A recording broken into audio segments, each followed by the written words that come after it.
Greetings, friends of liberty.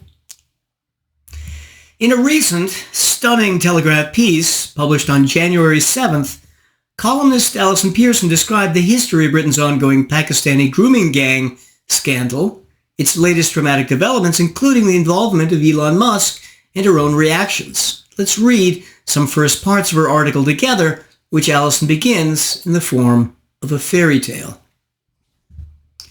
Once upon a time, there was a good and fair country, and people who lived in countries that were neither good nor fair traveled to that land and made it their home because they knew it to be kind.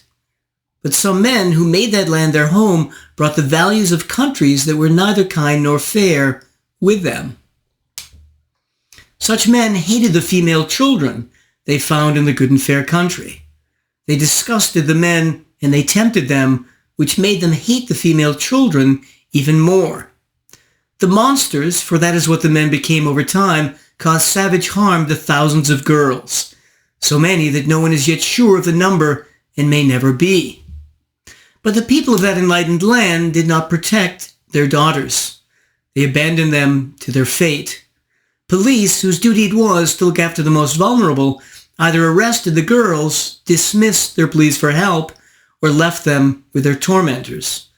For that famously kind and decent land had fallen under a strange enchantment, which was called multiculturalism. And those who struggled against the powerful spell that stifled their countrymen were called racist. And to be racist or bigoted or far right was to be far more hateful than any hatred inflicted on female children, or so the people of the good and fair country were told by their leaders. And the evil, a vast, suppurating evil, such as the land had not known for 1,000 years, continued to blight that good and fair country. The authorities colluded to make sure the hatred must never speak its name, and the girls carried their lonely torment within them.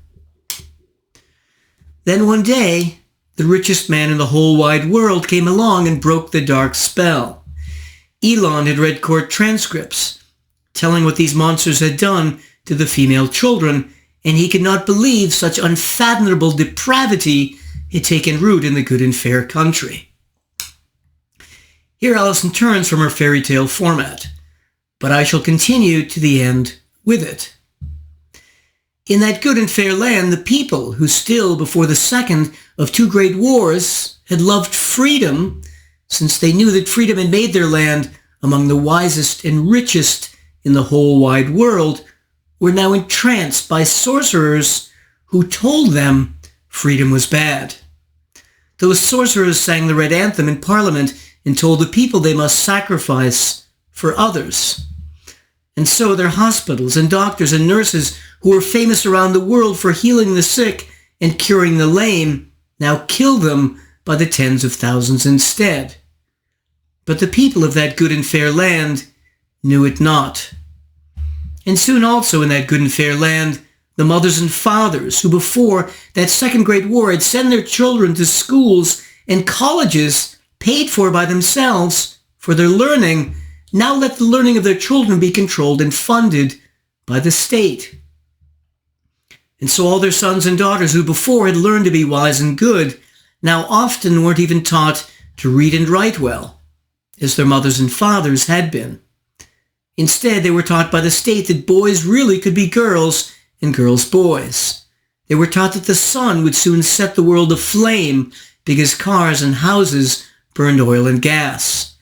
They were taught that their good and fair great-great-great-grandfathers, who had loved freedom so much they had freed their slaves and sometimes given their lives to free the slaves of others, were bad. And they were taught by the state that to discriminate, to think one group better than another, was evil. That people who weren't fair could never be evil.